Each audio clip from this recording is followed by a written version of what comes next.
Is there such a thing as objective beauty? Have you ever wondered if there's a hidden language behind the world we see every day? A universal code embedded in the fabric of nature, the cosmos, and even within our own bodies. This is exactly what sacred geometry encapsulates. The revealing of patterns, shapes, and ratios that are believed to form the building blocks of the entire universe. Across cultures and spiritual traditions, these geometric forms have been revered as symbols of unity, balance, with a very strong focus on interconnectedness. In this lecture, we're going to explore not just their historical significance, but also how sacred geometry continues to inspire us in these modern times. Sacred geometry has left its mark on some of the most awe-inspiring creations of the ancient world. Civilizations often embedded geometric principles into their temples, their art, and their architecture, believing that these structures mirrored the perfection of the cosmos and channeled spiritual power. They were drawn and built with the idea of the divine in mind. Take, for instance, the Great Pyramid of Giza, one of the 7 wonders of the world in Egypt. Its design incorporates the golden ratio, a number that symbolizes perfection and divine proportion. It's as if the ancient Egyptians were tapping into the universe's mathematical blueprint to create something timeless, and they most certainly did, as it remains one of the most popular visited tourist hotspots. In medieval Europe, sacred geometry was used to design cathedrals that invoked a sense of divine harmony. Look at the rose windows of the Notre Dame. Their geometric precision was meant to elevate the spirit and reflect the perfection of the universe and of heaven. Incredibly beautiful to the eye. And in the East, we have the complex geometric designs of mandalas. These aren't just works of art. They are spiritual maps and expressions used in meditations designed to align the mind with the cosmos and its divine structure, the structure of life. Carl Jung, a world-renowned, famous psychiatrist and physiotherapist, himself introduced mandalas to the West, emphasizing its therapeutic potential for his patients to draw. The goal was to explore and balance their subconscious minds. Even the ancient Greeks, with their fascination for balance and harmony, used sacred geometry in the construction of the Parthenon, demonstrating how these shapes were seen as keys to understanding both the physical and spiritual worlds.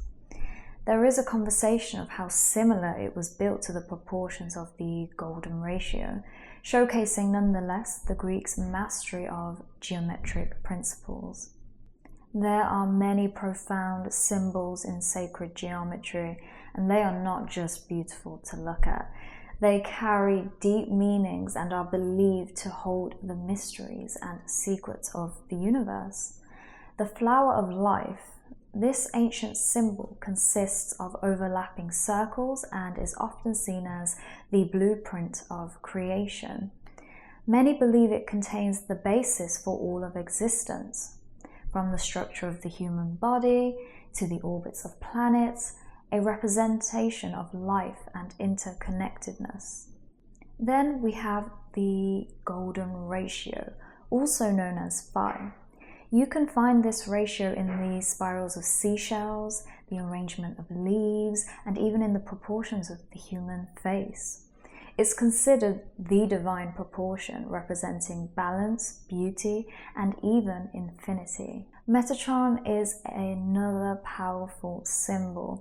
It contains all 5 of the Platonic solids, shapes that are the building blocks of the physical universe. Named after the archangel Metatron, this symbol is believed to balance the physical and spiritual realms.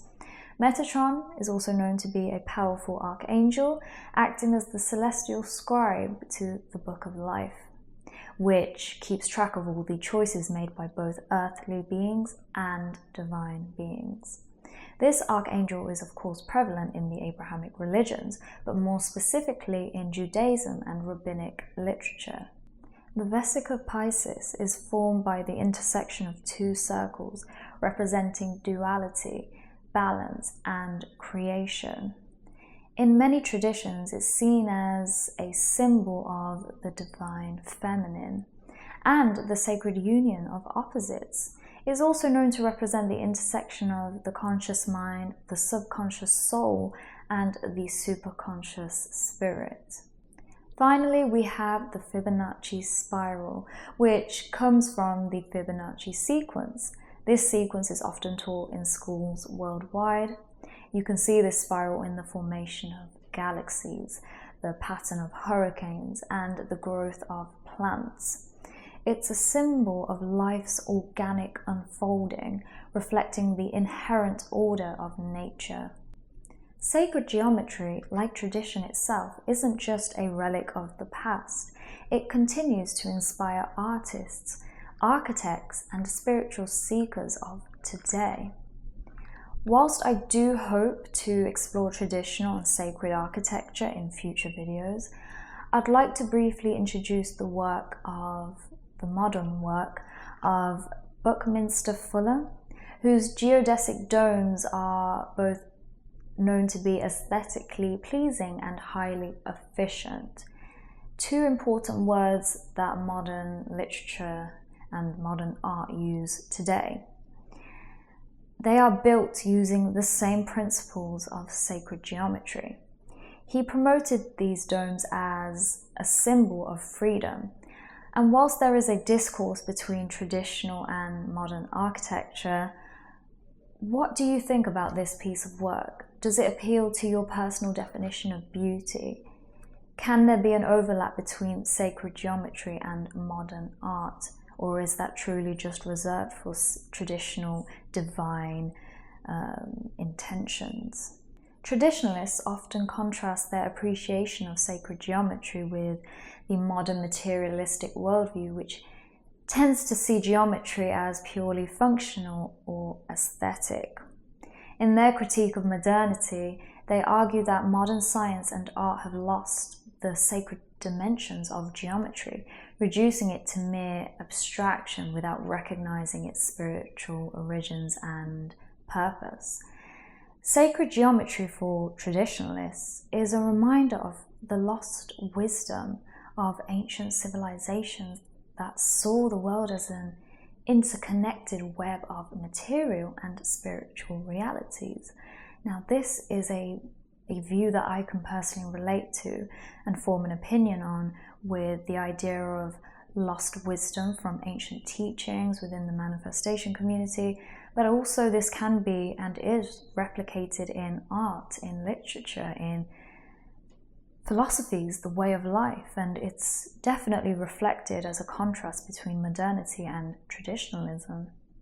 In spiritual practices, many people meditate on these symbols to focus their minds and connect with higher consciousness.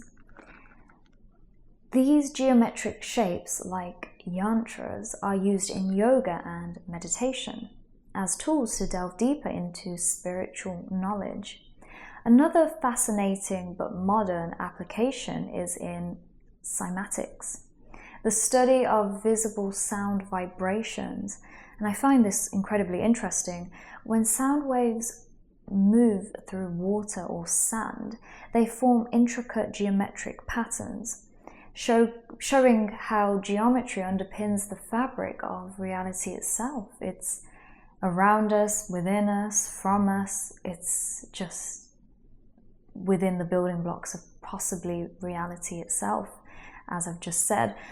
Essentially, being a sound wave and the quantum theories of waves and how everything can be seen to be as waves, it just makes one wonder, is everything part of a divine order through sacred geometry? I hope this lecture has influenced your conclusion on how evident it can be that sacred geometry is more than just shapes and numbers.